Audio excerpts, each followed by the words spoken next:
Hey, welcome back everybody. This is Tom Christie in the carving workshop. This will be session 3 of carving a Magnum Drake Canvasback cork-bodied hunting decoy. And in the last video we worked on the eye installation of the head. I did a little bit of sanding after that, and things are looking good on the head. So it's ready to go. Today we're going to focus on the body. Again, this is high density cork. I got this cork from the Duck Blind, which is Willie McDonald's company, and he's got a lot of resources for decoy carvers, so check him out if you need high density cork. I bought some red cedar at our Menards locally. They had 12-inch wide, 1-inch thick cedar board, so I got that, and I've got a good clear piece of cedar for the bottom board. I made a keel out of that cedar as well, and I sized that based on the pattern, so I knew how to cut, how long that needed to be. Got that cut out. I'm using an 1.5 inch deep keel. This is 3/4 inch wide material. And then I'm going to install an oak tail. The tail tends to take a lot of abuse, getting banged around in the boat, etc. So I like to go with a hardwood tail. It's not cedar, it's not as water resistant as cedar, but if we seal it up good, it'll be pretty tough. So we'll get that installed today. Then we've got the peg, the dowel for the head.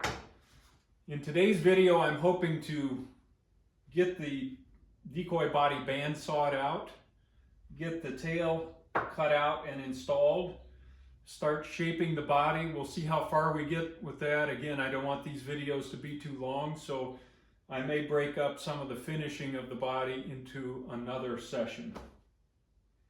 But let's get started. Thanks for coming back. All right, let's spend some time talking about the tail installation. You can see on the pattern, I removed the tail side profile so that I could use that for a pattern on my oak, and we'll work on that in a minute. Everybody has a little bit different approach for installing a wooden tail. You can cut this out and insert the board just in the square shape, and then do your band sawing of the side and top profile, and that works great. I just prefer to cut out the tail in profile in a top-down position, and then just insert that piece that's already been pre-cut into the body after I get it bandsawed.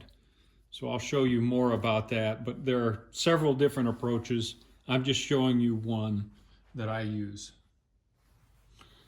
Okay, we're going to work on the tail and get that cut out. So I've got the side profile of the tail, and I've got the top profile of the tail. And I've used my piece of oak and I cut it to width, so it's the proper width of the tail. And then I squared things up, so I'm working with a nice square piece of wood here. Not so much on this end, but I need a little bit of a handle, and you'll see why when I'm band sawing. I want to keep my fingers away from the blade, and this gives me something to hang on to when I'm cutting. I'm using the side profile of the tail, and I've sketched that on here. I've sketched a line. Now I want to carry that line across. So on my plan down cut, I know exactly where the end of the tail should be. Now I'm going to use the profile, top-down view of the tail, match up this back end of the tail with this line, and then draw the shape of the tail here from the top view. Okay, and then I've put my center line on here, and I'm going to carry that across. And now we're set up. I've got a little bit of a handle, so I left some extra wood as I'm bandsawing. In this position especially, I want to stay away from the blade, and then we'll bandsaw in this position, and you've got a little bit of something to hang on to for safety. So let's cut that out. I'm going to hang on to that handle area and very carefully keep the wood flat against the table and cut this profile.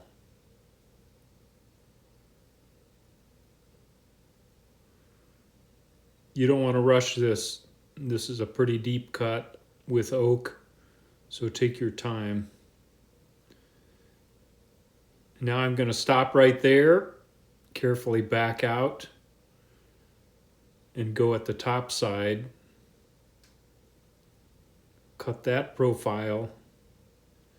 And I'm not too worried if I lose this piece, because I can resketch the round shape of the tail from the top again on this piece after I finish this cut. Now I'm just going to go to the end of the tail again, stop. That keeps my pieces together. And now I've reset the blade depth, and we can cut this top profile.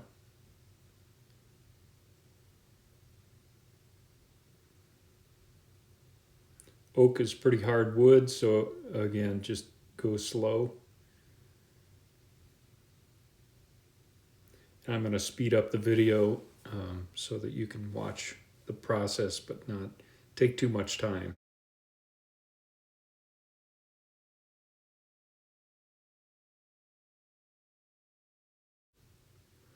And then once I finish that cut, you can kind of snap the pieces apart, and you've got a tail insert.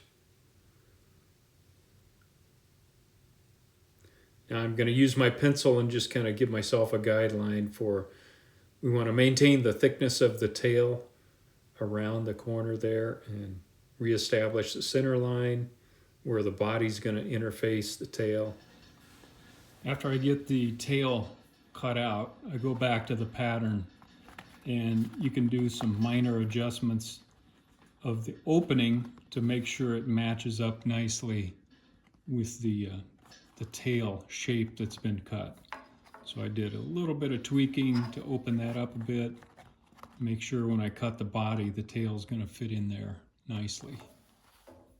All right, next I'm going to hold the bottom board in place and use my side pattern, and I'm using a ballpoint pen for marking because it tends to make a nice mark on the cork.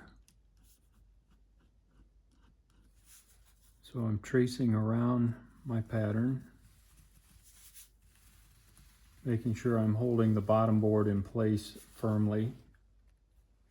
I want to check my head position here because I made a little modification there, so I want to make sure this continues right down to here in the cork. And my shelf for the head, around the breast.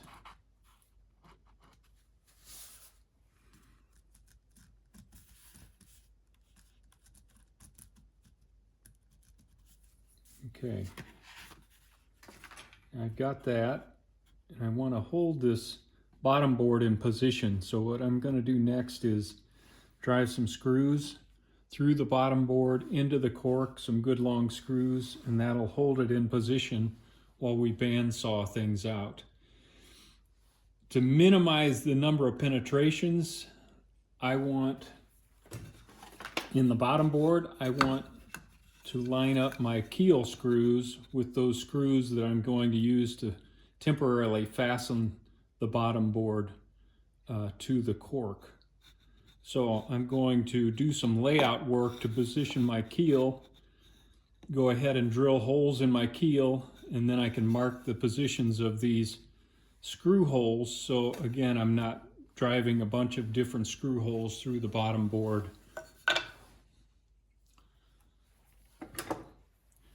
Okay, I just used the square to strike a few lines across here where the decoy bottom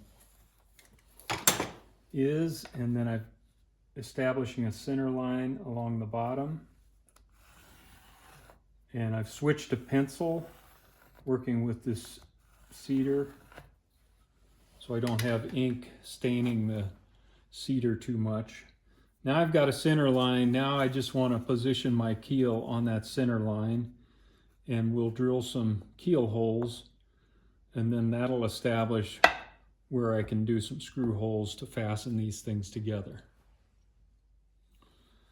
Now I'm just picking some locations for those screw holes, and I'm going to keep them pretty far outboard because that gives me more flexibility when I add weight to the inside of the keel. These screws are going to be through, so they'd be blocking any lead inside the keel that we want to add. So now I'll go ahead and drill those holes, get those established. We'll go ahead and drill a hole for the anchor line.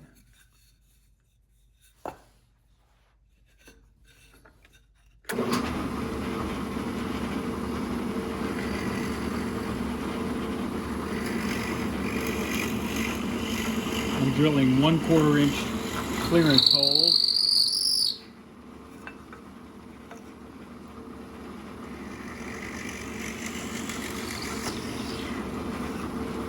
And then I'll drill an anchor line attachment hole, 1/4 inch or whatever size you want.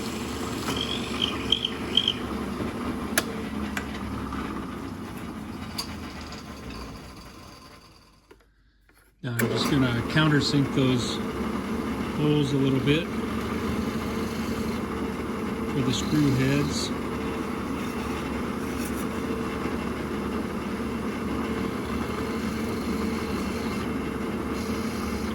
And then I'm going to do the same thing, put a little bevel on this anchor line hole area.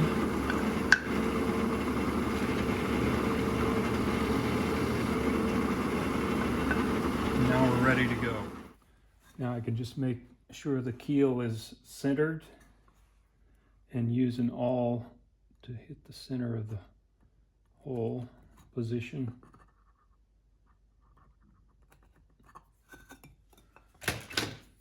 That gives me my location for these screw holes that I can drill to temporarily fasten the bottom board to the cork. And I know I'm being redundant, but that really minimizes the number of penetrations in this bottom board. We want to keep this as watertight as possible throughout the whole process. Now I'll just use a smaller diameter drill to drill through those hole locations into the cork.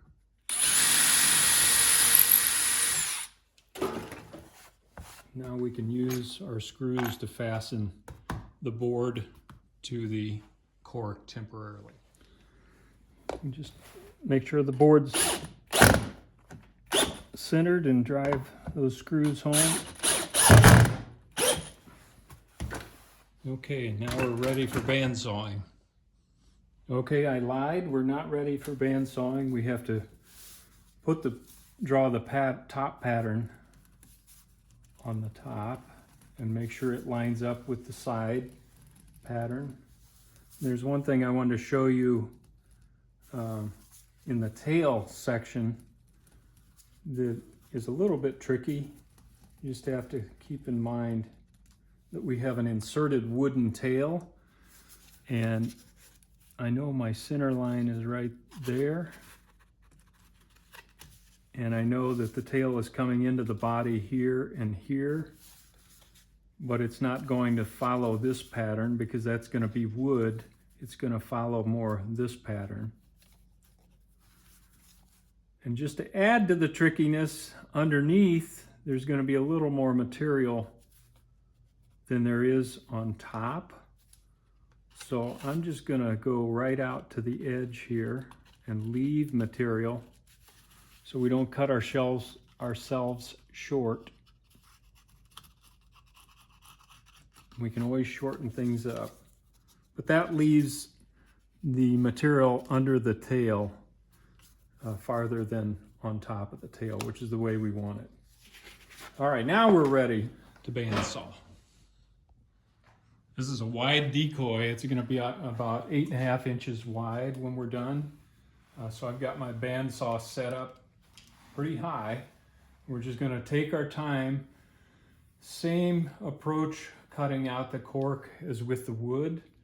I'm going to cut the side profile first, preserve the top scrap piece, tack that back on, and then cut this profile.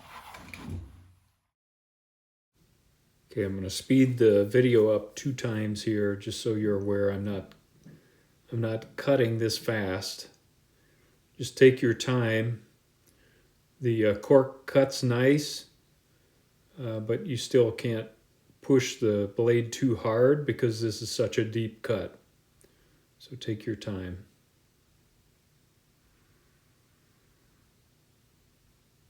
All right, I made that first pass. And then there's a little area, shelf area behind the neck that I'm going to go back from 2 different directions and take that out. Carefully back out, reverse, cut the flat shelf to finish that cut.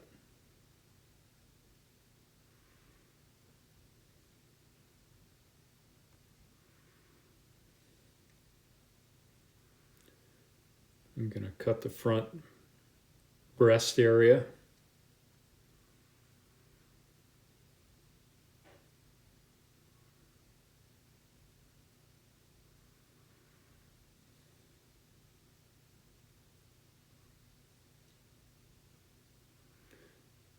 And now I'm going to notch out that area, and I've also decided to leave a little bit more material on that bottom board than I had put in the pattern. So I'm just going to leave a little extra material under the tail there to begin with.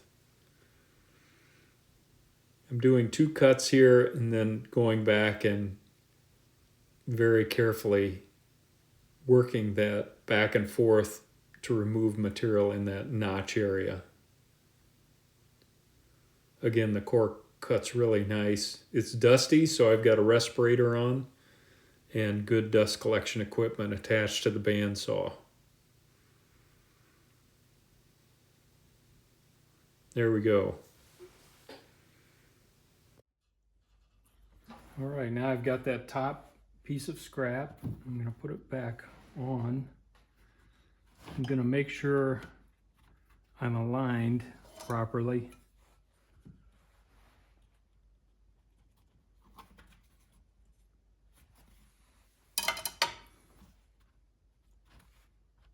Front to back and also side to side, so it's nice and flat. And then I've got some nails, and we want to make sure we put these in where they have some holding power. So I'm going to keep them near the top of the bird here.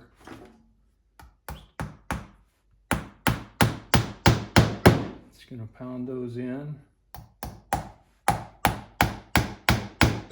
Now hold our pieces together as we're cutting this top profile. Okay, I sped up the video again just so that we can watch this quickly, but I'm actually cutting at half the speed. And again, as you're going around these curves, you can't work the blade too hard. I use a 1/4 inch blade with 6 teeth per inch for all my cutting, and it does a great job, but you just can't push it too hard.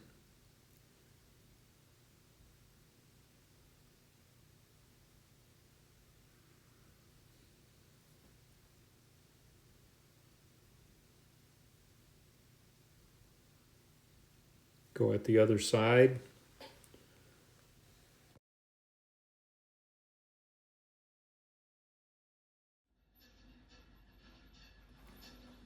Now we can just remove the scrap piece.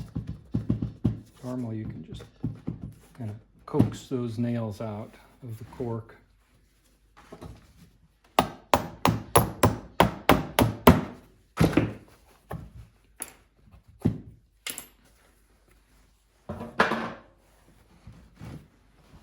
I've got my tail piece that we can insert here and shape. We'll have a little bit of fill to do on either side. Now I want to strike a center line, go back to the bandsaw and do some rough rounding. I'm going to put a little bit of roundness down on this bottom board just so there's not a sharp corner there that is easily damaged if it gets dropped on something. It'll help make it more durable, but I don't want to round it too much because the flatter the bottom, normally the more stable the decoy is going to ride. Up here, I've got my center line. We can take quite a bit of material off here on both sides and begin to round using the bandsaw. Okay, I've got the film sped up again. I've got the table set at a 30-degree angle. And that allows me to keep the decoy flat on the table and take that little bit of a corner off the lower edge of the decoy.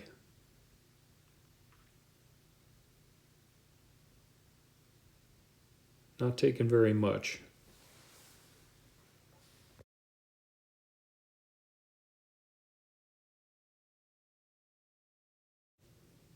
Keep the decoy flat on the table. Watch that area. We don't take too much off the back. And I'm going to take an angle cut very slowly to begin to remove material and round the body.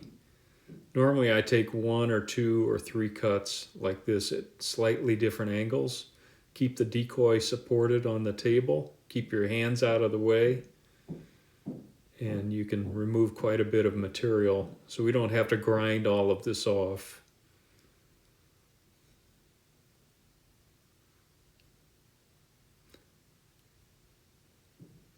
Taking 1 or 2 more cuts here.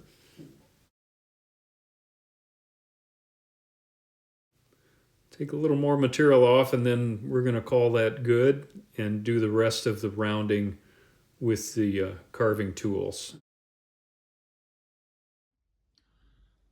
Okay, we've got our cork body roughed out, very rough. Now I want to do a little bit of a modification to allow the head to sit flat because the head is nestled back into the cork of the back and the cape. So I've got a center line, going back to my center lines again. I've got center lines here, so I kind of know where the decoy head should be if it were pointed directly forward. And I want to have a little bit of a head turn in this particular decoy. So I'm gonna kind of turn it in position and quickly mark where I need to relieve that cape area to allow this head to sit back down flat.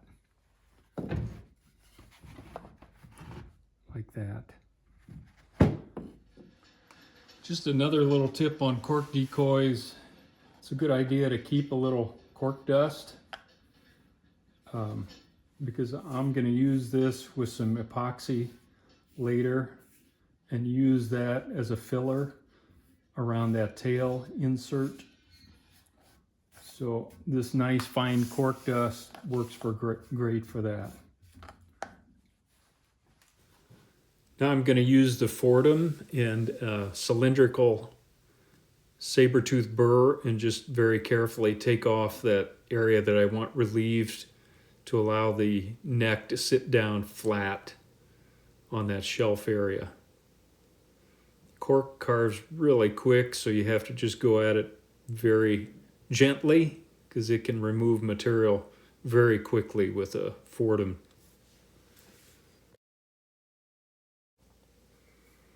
I'll just check it with the head, and the neck looks like it nestles back, and the front is even with the front of the body, so that looks pretty good. While I have the Fordham out, I'm going to shape the tail to remove a little material. We want to maintain the thickness of the tail for strength and durability, but I'll just carefully remove some of this oak and slant that down to hit that guideline that I've drawn for myself. I'll speed this up so you can just see the process. There's not a lot to hang on to here, so just go at this carefully and keep your hands and fingers out of the way and maintain a good grip on the piece of wood. Because that oak is pretty tough material. It's not like carving tupelo. It takes some pressure to take material off.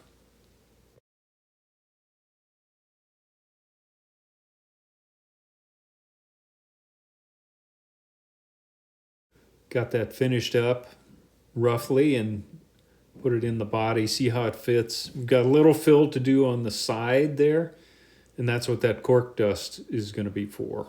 All right, I've got the head back in position. Now it's flat, and I'm marking the center line on each side. And the reason I'm doing that is I want to establish where is that dowel hole going to line up,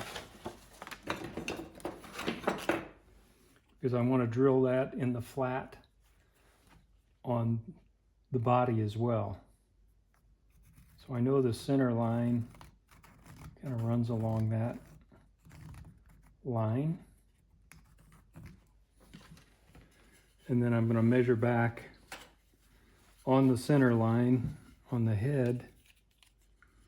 And I know the edge of the dowel hole is right at 1.5 inches from the front of the neck. So 1.5 inches. You remember that dowel hole was not right in the middle, so we need to position it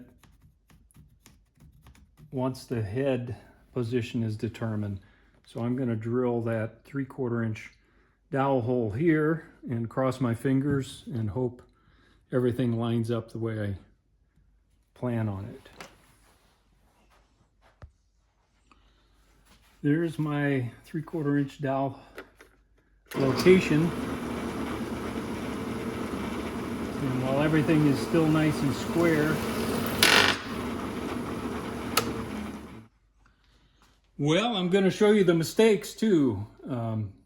That noise was because the Forstner bit came in contact with the screw, which I just happened to place exactly under where this dowel needs to go.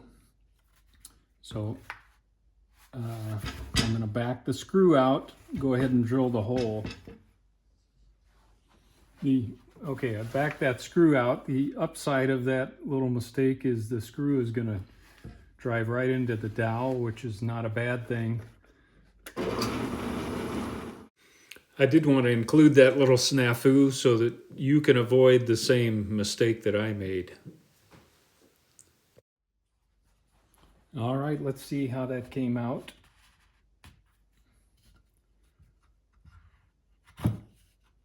That looks good. The head is nice. The neck is nice and flat. And except for the screw snafu, that turned out pretty well. And with that dowel in that position, as we drive this screw home, it's going to tap into that dowel and pull the head down, which is a good thing. It's not the way I planned it. All right, I think we'll call that a wrap on session 3 of carving the Drake Canvasback hunting decoy. We've got the body shaped up, the bottom board in place. The tail is ready to insert and fasten, so is the head. Next time in session 4, we'll focus on shaping the body and getting it ready for sealing. We'll attach the head and the tail. If we have time, we'll do some keel work as well.